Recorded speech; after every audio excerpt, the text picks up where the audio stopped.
A'udzubillahi minasyaitonirrajim. Bismillahirrahmanirrahim. Assalamualaikum warahmatullahi wabarakatuh. Innal hamdalillah nahmaduhu wa nasta'inuhu wa nastaghfiruh wa na'udzubillahi min syururi anfusina wa min sayyiati a'malina. May yahdihillahu fala mudhillalah wa may yudlilhu fala hadiyalah. Asyhadu an la ilaha illallah wahdahu la syarikalah wa asyhadu anna Muhammadan abduhu wa rasuluhu la nabiyya ba'dah.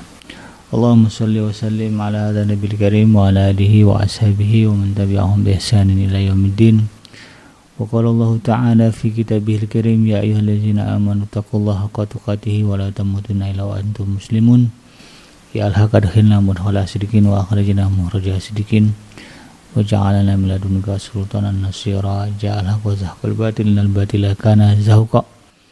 Ya alim Allahumma alimna ma yanfa'una wanfa'na bima 'allamtana wa zidna ilma wa arana al-haqqa haqqa warzuqna ittiba'ah wa arana al-batila batila warzuqna ijtinabah. Rabbi shrah li sadri wa yassir li amri wahlul 'uqdatam min lisani yafqahu qawli.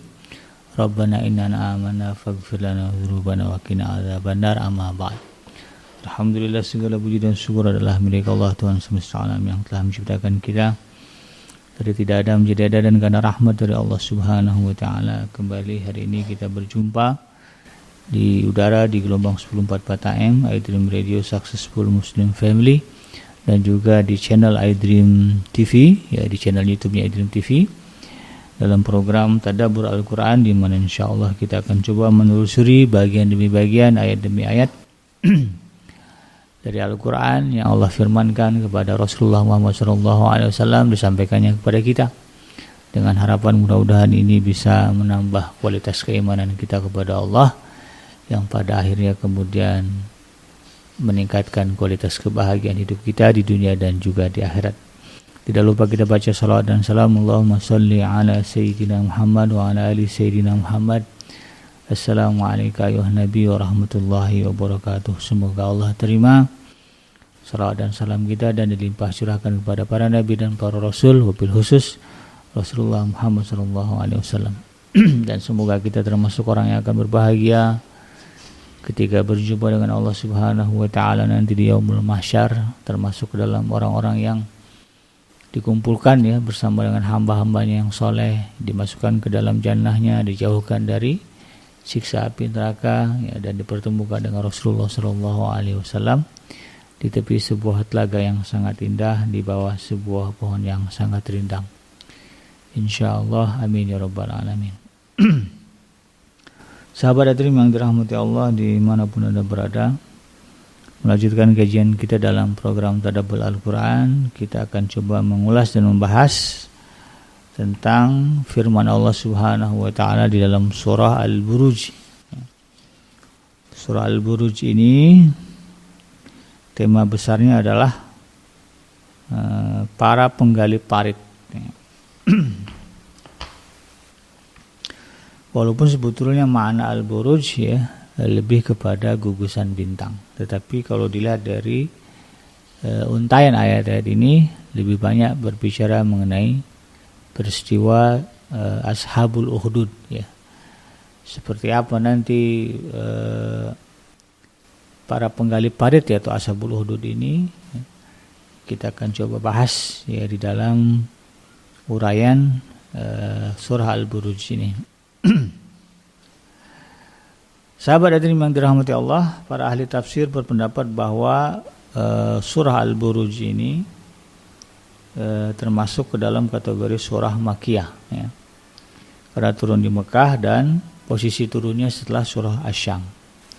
Kalau di dalam Mushaf Utsmani ya, posisi surah Al-Buruj ini diapit oleh surah Al-Insyiqaq dan surah At-Tariq ya. Tapi sebetulnya menurut para ulama ya turunnya itu setelah surah Asy-Syam. Surah ini masih membahas dan menekankan masalah akidah ya, sebagaimana lazimnya surah Makkiyah, dengan penguatan keyakinan tentang hari akhir ya. Jadi manusia diingatkan di dalam surah-surah Makkiyah ini adalah bagaimana mereka mempersiapkan dirinya untuk ya, menghadapi sidang ya, sidang besar di hari kiamat nanti. Nah, terdapat tambahan dalam surah ini selain pembahasan mengenai itu tadi ya, keimanan kepada hari akhir begitu. Ada juga tambahan lain tentang peristiwa Ashabul Ukhdud atau para penggali parit.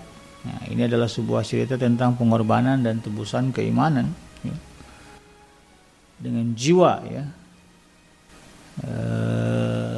kepada Allah Subhanahu wa taala. Di dalam surah ini Allah kembali bersumpah dengan langit ciptaannya ya, sebagaimana dalam surah At-Tariq ya, was-samai wat-tariq.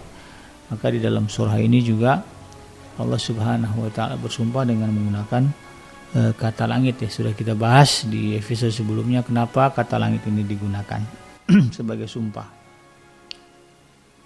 Dan juga Allah bersumpah dengan kalimat al-buruj ya, was-sama'i dzatil buruj ya, yaitu gugusan bintang atau tempat bintang-bintang terpusat dan beredar. Kalau malam kan kita lihat bintang ya, dia punya gugusan, dia punya tempat beredar, dan itu adalah sebuah misteri besar ya, yang menggambarkan betapa agungnya ya, maha besarnya Allah Subhanahu wa taala. Kita lihat bintang itu kecil, kelap-kelip ya, ternyata kata para pakar ya, kecilnya mereka karena mereka adalah benda yang sangat besar tapi jauh. Nah, ya. Sehingga yang nampak adalah kelap-kelipnya. Nah, itu ya. Ini kan luar biasa. Jadi menggambarkan betapa alam semesta ini luas, ya besar, maka alangkah besarnya lagi ya, lebih besarnya lagi Allah yang menciptakan alam semesta ini.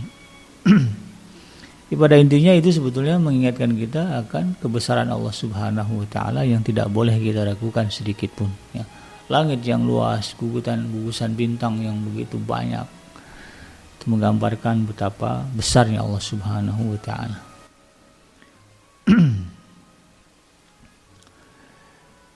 Dalam surah Al-Buruj ayat pertama dan ayat yang ketiga Allah Subhanahu wa taala berfirman was-sama'i dzatil buruj, dan demi langit yang mempunyai gugusan bintang. Jadi luangkanlah waktu sedikit yang dalam kehidupan kita ya, walaupun sedikit ya, untuk kemudian memandang memandang langit di malam hari ya, ketika cerah. Ya, pandanglah langit ketika cerah itu ya, apalagi banyak bintang-bintang gitu kan. Nah, pandanglah ya, insyaallah bagi seorang mukmin itu akan memperkuat keimanannya kepada Allah Subhanahu wa taala dan akan menyadarkan betapa dirinya kecil dan betapa Allah Subhanahu wa taala itu maha besar. Jadi prakteknya ya pergilah ya bersama dengan keluarga, anak-anak kita camping misalnya ya. Biasanya kalau camping kan areanya pegunungan ya, pantai. Jadi kalau di pantai di pegunungan itu clear ya, cerah, apalagi kalau lagi cerah itu kelihatan langit apa dengan bintang-bintangnya, apalagi kalau pas lagi pertengahan bulan ya, di dalam masa-masa ayyamul bid ya, bulan purnama itu kelihatan sekali ya. Dan betapa agungnya Allah Subhanahu wa taala. Kemudian ayat yang kedua wal yaumil mau'ud, dan juga Allah bersumpah demi hari yang dijanjikan. Nah, ini ya bagian dari pokok utama pembahasan surah-surah Makkiyah. Wal yaumil mau'ud, dan demi hari yang dijanjikan. Apa itu hari yang dijanjikan? Di hari kiamat. Akan ada kehancuran dunia ini dan kemudian Allah Subhanahu wa taala hidupkan kembali semua manusia yang pernah hidup ya di bumi ini. Dari mulai Nabi Allah Adam alaihissalam sampai manusia yang terakhir hidup ya di bumi. Wa syahidi wa masyhud, dan demi yang menyaksikan dan yang disaksikan. Nah, inilah nanti ya yang terjadi pada hari kiamat. Ada yang akan menjadi saksi dan akan ada yang menyaksikan ya. Yang menjadi saksi kita ya, semua yang terlibat dalam perbuatan kita manusia, dan menyaksikan adalah Allah Subhanahu wa taala dan para malaikatnya. Ya, akan menyaksikan kita di sidang di hadapan Allah Subhanahu wa taala atas segala perbuatan ya yang telah kita lakukan. Ya, alangkah rugilah, alangkah meruginya orang yang kemudian masa hidupnya habis untuk melakukan kejahatan dan kezaliman yang dilaknat oleh Allah Subhanahu wa taala. Allah larang kita berbuat zalim, tapi kemudian ada orang-orang yang menghabiskan masa hidupnya dengan kezaliman. dengan keingkaran, dengan dosa kepada Allah Subhanahu wa taala. Padahal napas yang digunakan untuk itu, ya untuk kemaksiatan dan kezaliman itu dari Allah Subhanahu wa taala. Udara ya dikasih oleh Allah Subhanahu wa taala. Matahari yang menerangi dia ketika berbuat zalim itu dari Allah Subhanahu wa taala. Ya, kekuatan tubuhnya, keseimbangan tubuhnya ketika melakukan kemaksiatan itu dari Allah Subhanahu wa taala. Yang tujuannya bukan untuk melakukan kemaksiatan dan kezaliman, tetapi untuk beribadah ya kepada Allah Subhanahu wa taala. Nah, kalau kita lihat redaksi ayat ini, Allah Subhanahu wa taala bersumpah dengan 4 hal. Ya, dalam hal ini yang pertama, demi langit yang mempunyai gugusan-gugusan bintang, ya. Was-sama'i dzatil buruj, ya, demi langit yang ada yang memiliki gugusan bintang. Nah, jadi ini menggambarkan betapa ya, besarnya alam semesta ini dan betapa kecilnya kita. Dan ini kalau kita berbicara tadabbur, ya berbicara mempelajari, memahami, maka kalau ciptaannya aja besar, ya, luas, maka sebesar apa pula yang menciptakannya, seagung apa pula yang menciptakannya. Kalau kita lihat apa yang kita lihat dari langit dan gugusan bintang itu begitu indah, maka alangkah ya bagaimana pula ya indahnya sang penciptanya. Ya, tentu tidak terbayangkan. Dan ini kemudian akan menambah ya keimanan kita kepada Allah Subhanahu wa taala, dan menambahkan rasa takut kita kepada keagungan Allah Subhanahu wa taala. Itu yang pertama. Yang kedua, Allah bersumpah dengan hari yang dijanjikan, ya, wal yaumil mau'ud, ya, dan demi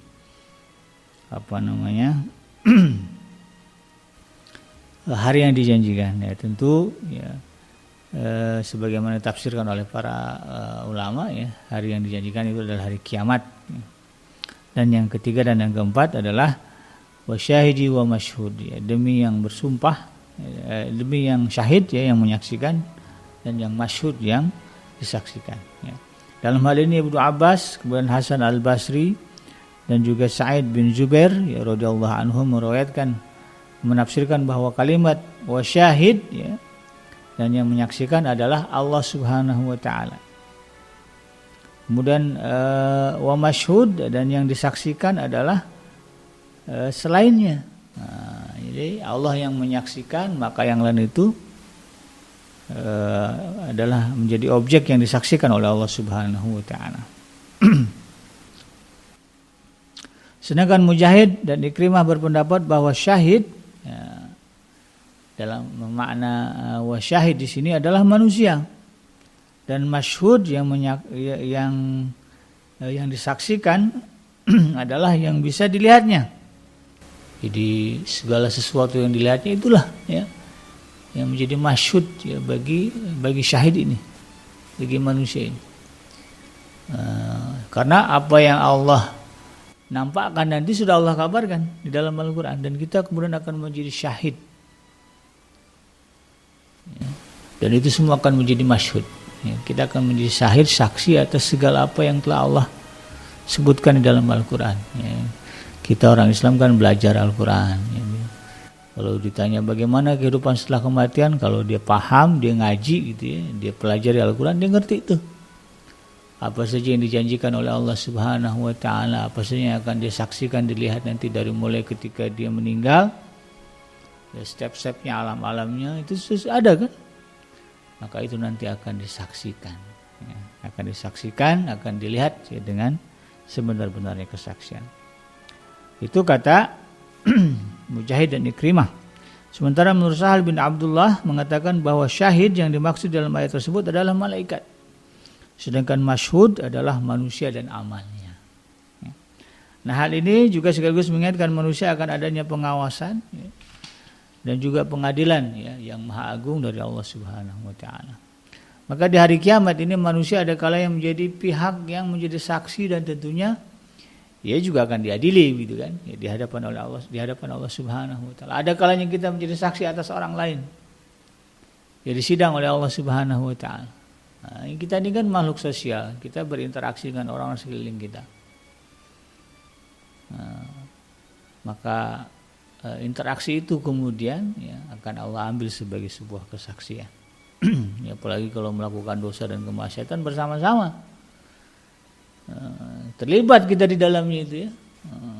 Panggil oleh Allah Subhanahu wa taala. Betul kamu menyaksikan dia berbuat maksiat dan kamu tidak melarangnya.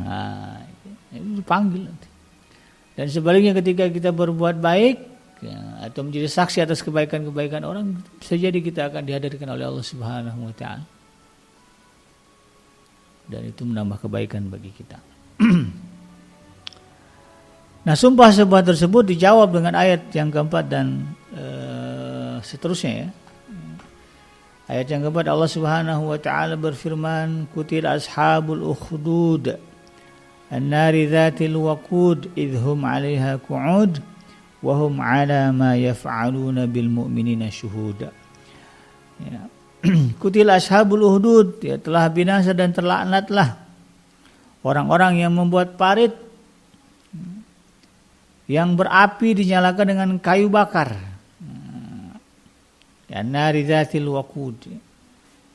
Ya, jadi ada peristiwa di mana ada orang-orang menggali parit, ya. Parit itu lubang ya, lubang besar.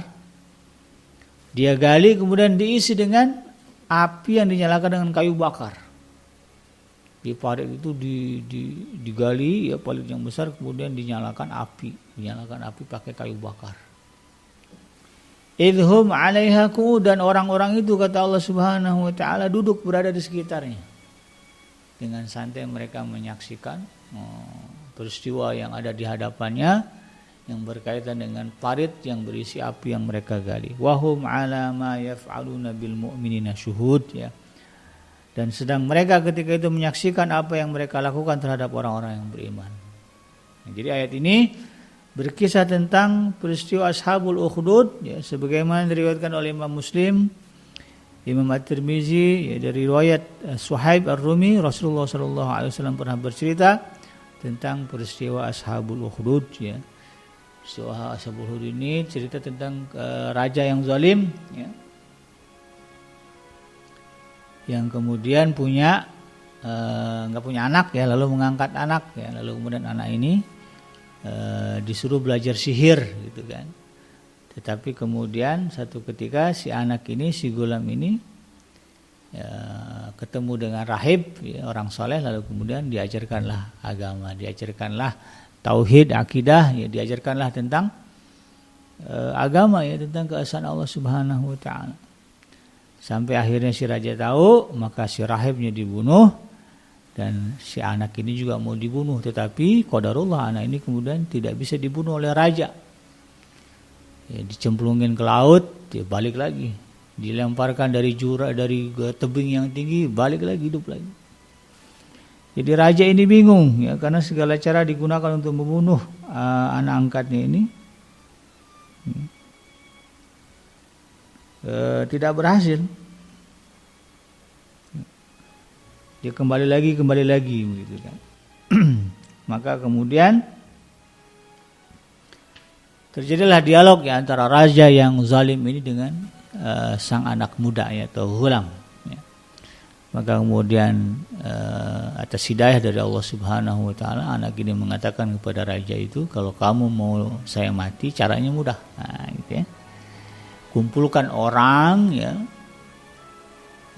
yang banyak, ya, penduduk negeri ini untuk menjadi saksi kematian saya.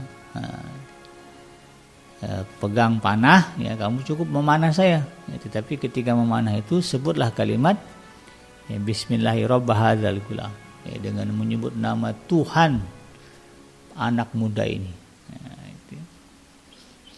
Nah, tentu orang-orang yang berkumpul ketika itu sudah tahu bahwa anak yang ada di hadapan ini sudah berusaha dibunuh, ya, oleh raja, tapi nggak berhasil mati. Sudah tersiar berita sehingga orang semakin penasaran, ya, pengen tahu kira-kira anak-anak muda ini matinya gimana, bisa mati nggak dia sama raja ini, karena raja kan mengklaim dirinya sebagai wakil Tuhan, ya. Ada yang menyebutnya sebagai Tuhan, gitu. Ya, seperti Firaun lah. Dan tidak mengakui adanya Tuhan selain diri dia. Ya, Ya, kalau memang dia Tuhan, harusnya kan dia bisa bunuh anak itu. Ya, sebagaimana dia membunuh rahibnya, gurunya. Ya. Gurunya kan digergaji, ya, dibelah dua karena sudah mengajarkan si anak tauhid, ya. Mengajarkan adanya Tuhan selain diri dia gitu ya. Maka kemudian rakyat negeri itu pun penasaran. Ya, ini apa? Tuhan versus Tuhan, ya, Tuhan versus anak, ya, gitu ya. Tuhan versus anak muda, gitu kan. Dan sudah diketahui bahwa ternyata rajanya, ya, yang mengaku Tuhan ini tidak mampu membunuh si anak. Seharusnya kalau dia Tuhan kan bisa dia bunuh, tapi ini nggak bisa. Maka tentu ada rasa penasaran, ya, dalam benak penduduk negeri itu, ya, terutama yang hatinya sudah cenderung kepada kebenaran. Adakah Tuhan yang hakiki, ya, di luar pengakuan si raja ini, dan itulah arah dari dakwahnya, ya, itulah arah dari pengorbanan anak muda ini, ya, dia suruh raja mengumpulkan penduduk negeri, ya, di sebuah tempat yang luas, ya, lalu kemudian dia perintahkan si raja mengikat dirinya, ya, diikat di anak muda ini, lalu kemudian suruh panah dengan menyebut, ya, secara lantang, ya, Bismillahirrahmanirrahim, dengan menyebut Allah, ya, Tuhan, anak muda ini. Nah, gitu. Jadi ternyata setelah dipanah, ya, ternyata ya kena, ya, anak muda ini kemudian meninggal syahid. Ya.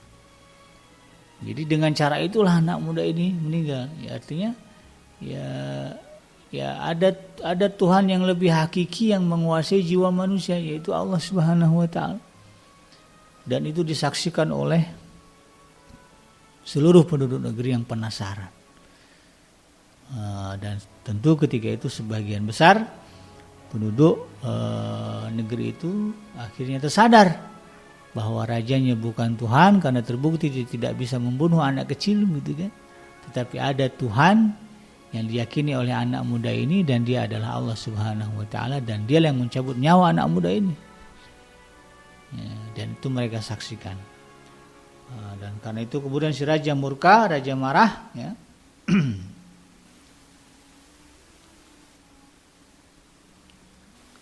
Akhirnya kemudian penduduk negeri yang ketika itu, ya, bersyahadat, ya, mengakui ketuhanan Allah Subhanahu wa taala dan mengingkari ketuhanan si rajanya ini, ya.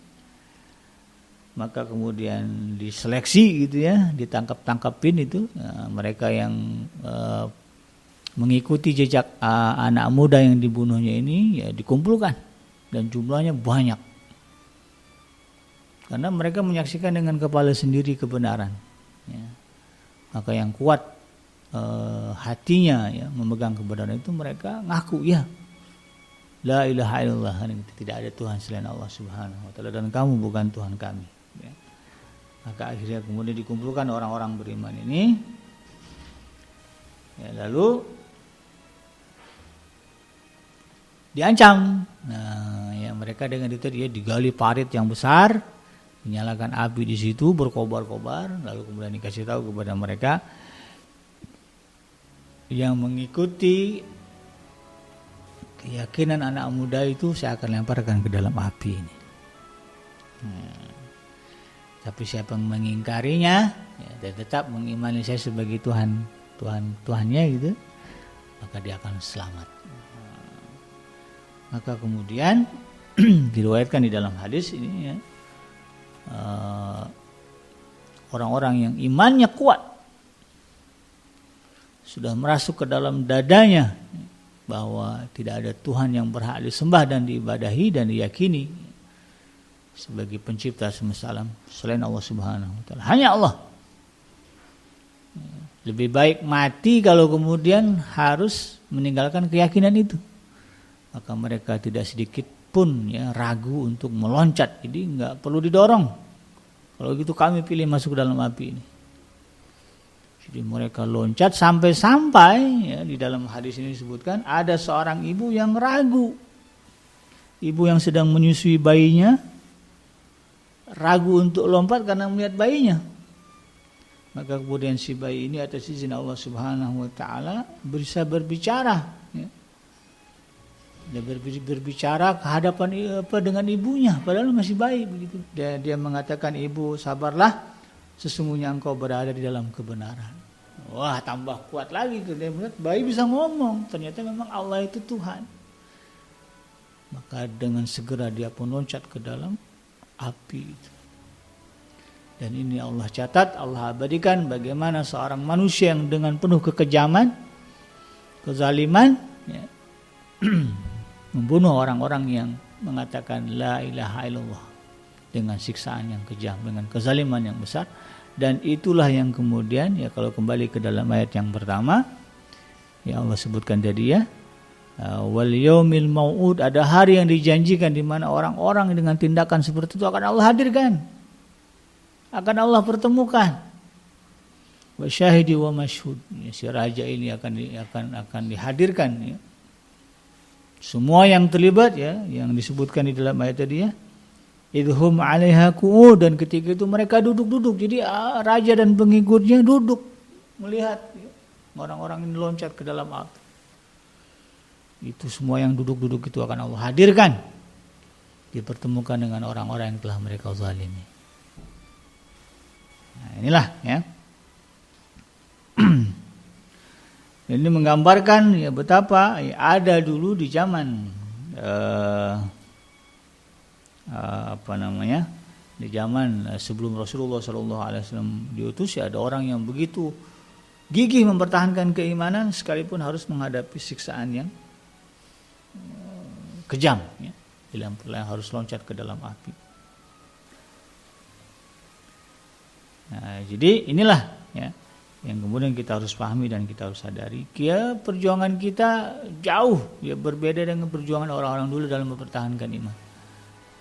Ya, makanya kemudian ada doa khusus, ya, untuk umat Nabi Muhammad, Rabbana la tu'akhizna in nasina wa akhtana, Rabbana wa la tahmil alaina isran kama hamaltahu ala alladziina min qablina. Memang umatnya Nabi Muhammad ini kekuatannya tidak seperti kekuatan orang-orang terdahulu, ya, ujiannya juga tidak seperti ujian orang-orang terdahulu.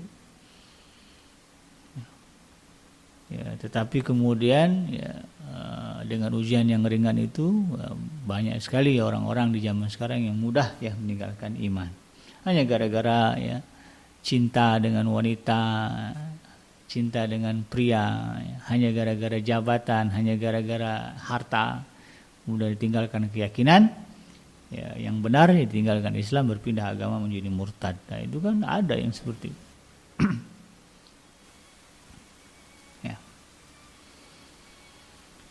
Di dalam ayat yang ke-8 dan ke-9 Allah Subhanahu wa taala berfirman, "Wa ma naqamu minhum illa ay yu'minu billahi al-'azizil hamid alladzi lahu mulku samawati wal ard wallahu 'ala kulli syai'in syahid." Dan mereka tidak menyiksa orang-orang mukmin itu melainkan karena orang-orang mukmin itu beriman kepada Allah Subhanahu wa taala yang Maha Perkasa lagi Maha Terpuji, yang mempunyai kerajaan langit dan bumi, dan Allah Maha menyaksikan segala sesuatu.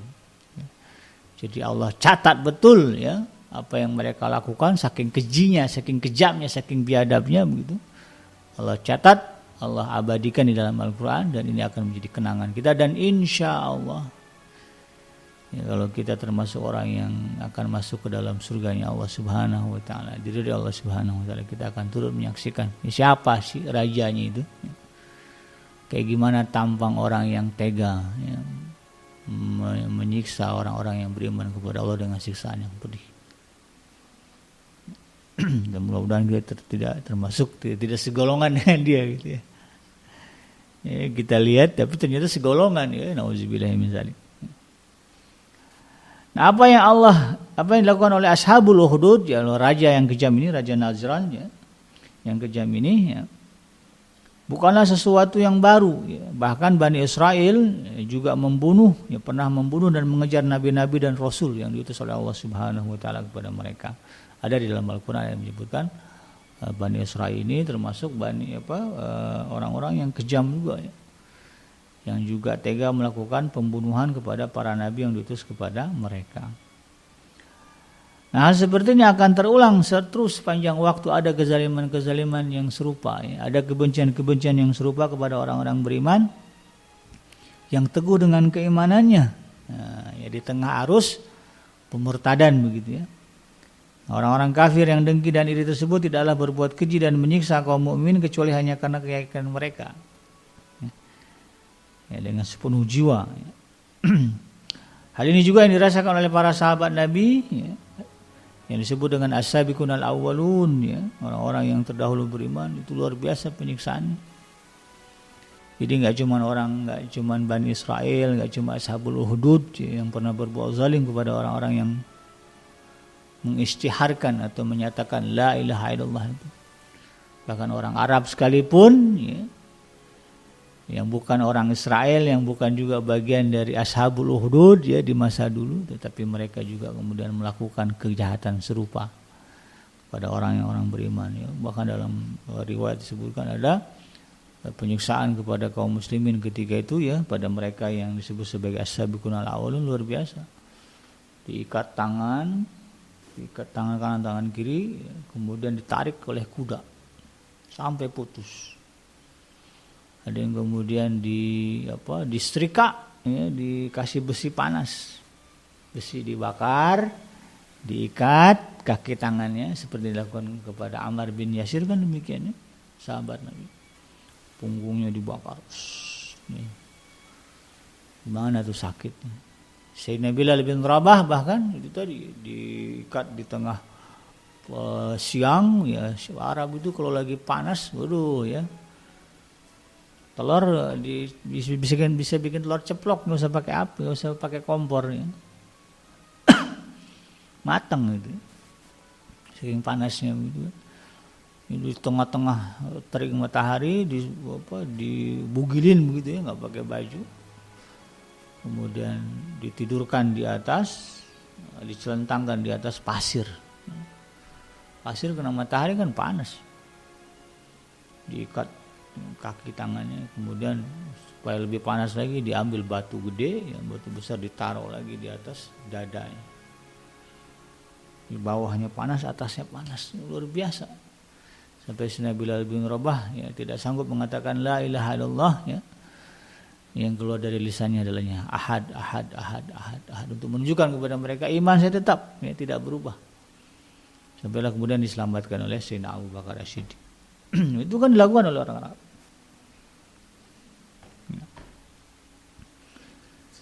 Dan sejarah juga mencatat, ya, di zaman modern sepeninggalan Rasulullah SAW juga sama, ya.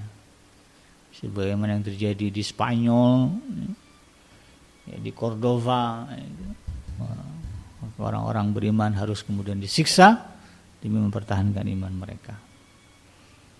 Ya, adalah, ya, di belahan-belahan bumi sekarang ini, ya, orang-orang Islam yang kemudian teraniaya, ya, disiksa sedemikian rupa gara-gara mereka memiliki keyakinan tidak ada Tuhan selain Allah Subhanahu wa taala.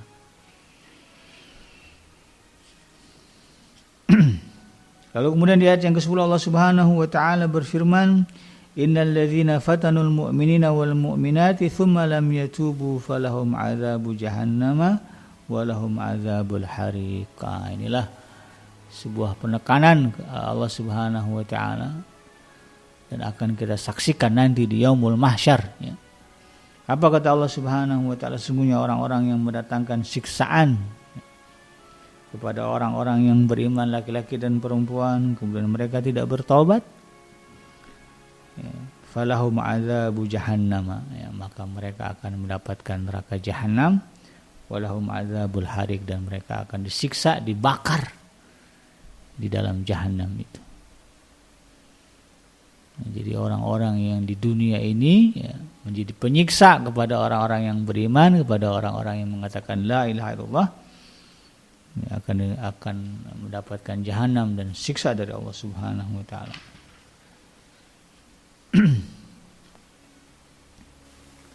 Nah, orang-orang yang berlaku kejam dan aneh terhadap orang-orang beriman, ya, seperti yang disebutkan dalam peristiwa tadi, akan dibalas oleh Allah dengan neraka yang lebih panas dan nyala api, ya, yang lebih dahsyat.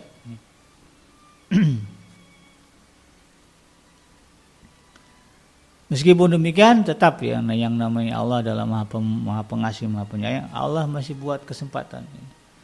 Kalau mereka bertobat sebelum azab itu datang, ya, maka mereka tidak ada kemungkinan diselamatkan dari azab itu. Ya.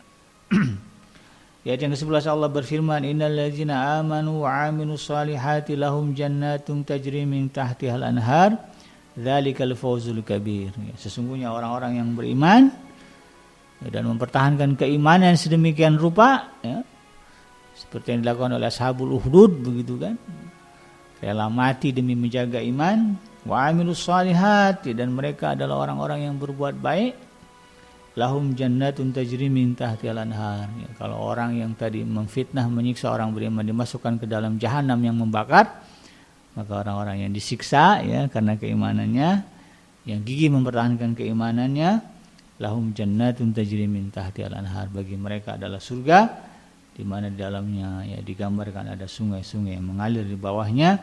Dzalikal fawzul kabir, secara ringkas Allah katakan itu adalah sebuah kemenangan yang besar. Nah, dalam hal ini, ya, zat yang bisa dan mampu berlaku apa saja terhadap orang-orang yang zalim seperti, ya, serta pasti memberikan balasannya, ya, yang baik bagi hamba-hambanya yang bersabar di atas zat, ya, di atas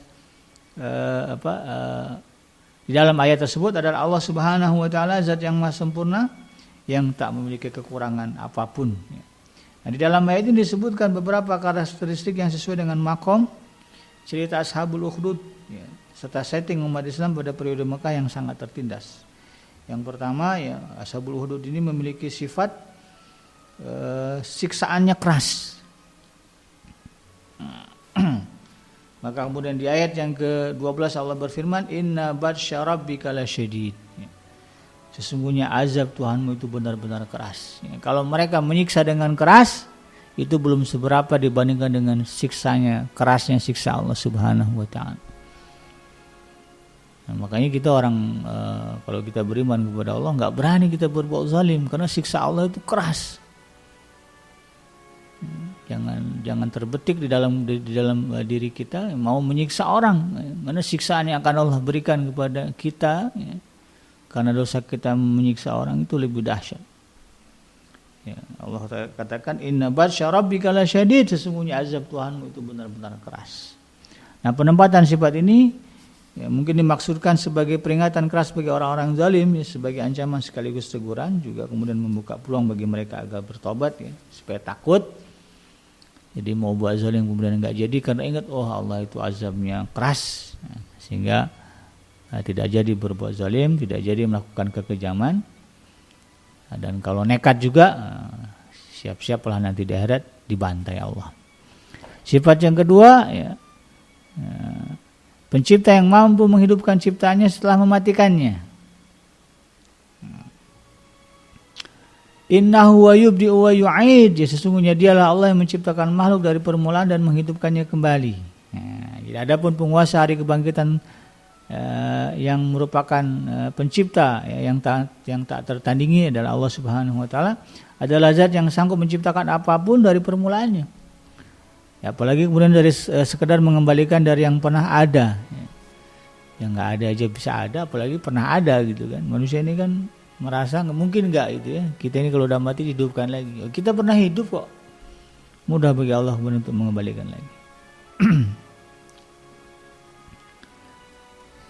Sifat yang ketiga, Allah Subhanahu wa taala adalah pengasih dan maha pengampun. Wa huwal ghafurul wadud, dialah yang maha pengasih lagi maha pengampun. Surah Al-Buruj ayat ke-14. Nah, luar biasanya karunia dan kasih sayang Allah Subhanahu wa taala, ya, betapapun, ya, kezaliman yang dilakukan oleh manusia, ya, tetapi Allah tidak pernah sekalipun menutup pintu taubatnya, ya, selagi hayat masih dikandung badan. Jadi kalau udah sakaratul maut, ya, sebagaimana yang dialami oleh Firaun, tidak ada lagi lah pintu taubat. Makanya kan ada kisah 99 ada orang yang telah membunuh 100 nyawa, tapi karena dia mau bertobat kepada Allah, ya, Allah masih membuka pintu taubat kepada dia. Allah masih menyelamatkannya dari siksa api neraka.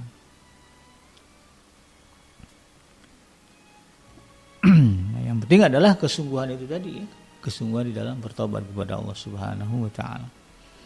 Sifat yang keempat adalah memiliki singgasana yang mulia, Dzul Arsyil Majid. Inilah ya di ayat yang ke-15. Allah Subhanahu wa taala memiliki arsy lagi maha mulia. Nah, nanti ya sebagaimana janji Allah Subhanahu wa taala kita akan bertemu dengan puncak kemuliaan. Saat menjumpai Allah Subhanahu wa taala di atas singgasananya, di arasy-Nya ya. Semoga kita ya menjadi orang yang termasuk ke dalam golongan yang berbahagia itu. Amin insyaallah.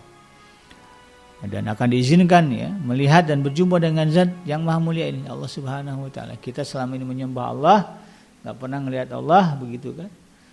Ya, mudah-mudahan kita nanti di yaumul mahsyar ya, mendapatkan kenikmatan, dijauhkan dari siksa api neraka dan kemudian bisa melihat Allah Subhanahu wa taala, zat yang maha mulia.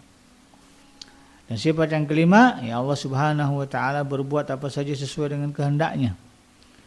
Ayat yang ke-16 Allah berfirman, fa'alul lima yurid. Ya, maka maha kuasa Allah Subhanahu wa taala berbuat apa saja yang Dia kehendaki. Ya, apa saja yang Allah mau gampang. Ya, termasuk tadi ya, walaupun dosa kita banyak, tapi kalau bersungguh-sungguh bertobat, ya salat malam, salat tahajud, ya salat taubat, istighfar banyak-banyak, sedekah banyak-banyak, Allah masih mau mengampuni kita. Nggak ada masalah bagi Allah. Nah, yang jadi masalah itu kita. Ya.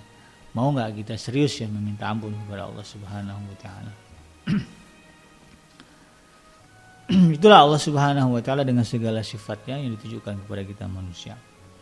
Lalu di ayat yang ke-17 dan 18 Allah Subhanahu wa taala berfirman, hal ataka haditsul junud. Sudahkah sampai kepadamu berita tentang kaum yang pongah, kaum yang sombong, ya, penentang, Fir'aun wa Tsamud, yaitu Fir'aun dan Tsamud. Siapa yang enggak kenal Fir'aun ya? Kalau dia orang Islam ya pasti tahu ya ada sosok namanya Fir'aun. Penguasa yang sangat zalim, ya, keji, menghalalkan cara apa saja untuk kemudian mempertahankan kekuasaan. Meskipun dia berhasil membangun peradaban bangsanya, tetapi kemudian pada akhirnya hidupnya menderita. Ya. Sekarang jasanya terbaring ya di museum di Mesir apa di Spanyol. Ya. Dengan wajah, dengan tubuh yang masih utuh. Karena memang Allah pertahankan ya, untuk kita lihat. Ada juga kaum Tsamud ya, yang juga tidak kalah cerdiknya, pintarnya ya, yang membangun peradaban bahkan kuat ya. Bahkan kalau kata Allah di dalam Al-Quran, mereka orang-orang yang kekuatannya tidak pernah ada setelahnya, yang kekuatannya itu hebat gitu ya. Tapi mereka kemudian karena kesombongannya habis ya, dimusnahkan oleh Allah Subhanahu wa taala. Sebagaimana Allah sebutkan di dalam surah Al-A'raf ya, kehebatan kaum Tsamud ini, tattakhiduna min suhuliha qusura ya wa tanhitunal jibala buyuta. Orang-orang Tsamud ini kata Allah Subhanahu wa taala mendirikan istana-istana di atas tanah-tanah yang datar dan memahat gunung-gunung itu dijadikan rumah. Nah, di kaum Tsamud di gunung dijadiin tempat tinggal. Bayangkan ya, kehebatan mereka. Tapi karena kesombongan, ya, keingkaran, ya, menentang ya, perintah Allah Subhanahu wa taala, dihabiskan Allah Subhanahu wa taala. Sebagaimana yang Allah sebutkan di dalam surah Al-Haqqah ya, ayat yang kelima, fa amma tsamud fa ahliku bit-taghiyah. Ya, adapun kaum Tsamud maka mereka telah dibinasakan dengan kejadian yang luar biasa, yaitu sambaran petir dan suara yang memekakkan telinga. Tiba-tiba aja ada petir, kemudian diikuti oleh suara yang sampai gendang telinga mereka pecah, ya isi kepalanya kayak gimana.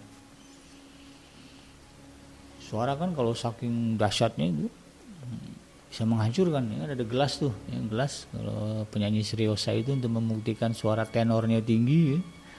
Gelas taruh, dia teriak, dengan teriakan itu bisa memecahkan gelas.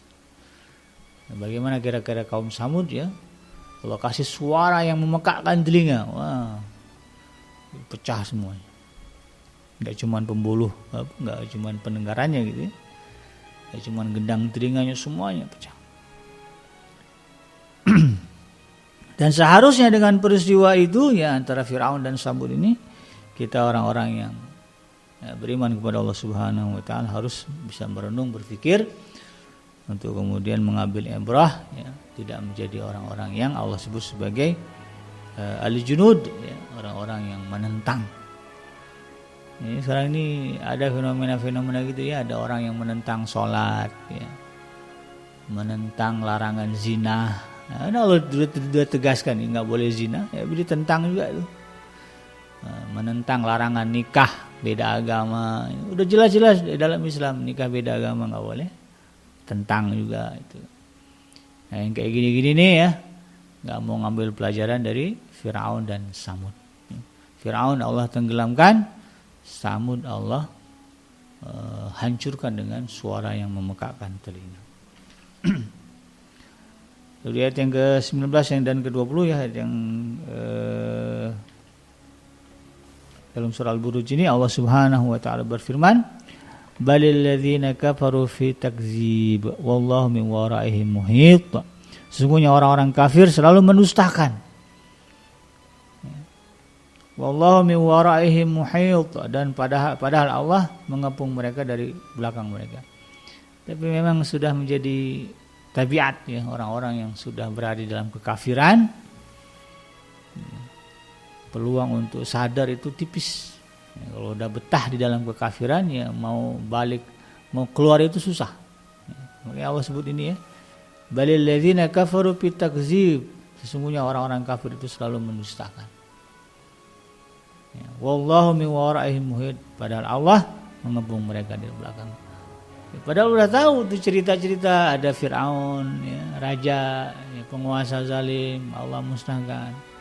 Ada kaum Samud ya, orang yang cerdas-cerdas, hebat-hebat ya, peradabannya tinggi gitu, badannya kuat-kuat, tapi Allah musnahkan juga karena penentangan mereka kepada Allah Subhanahu wa taala.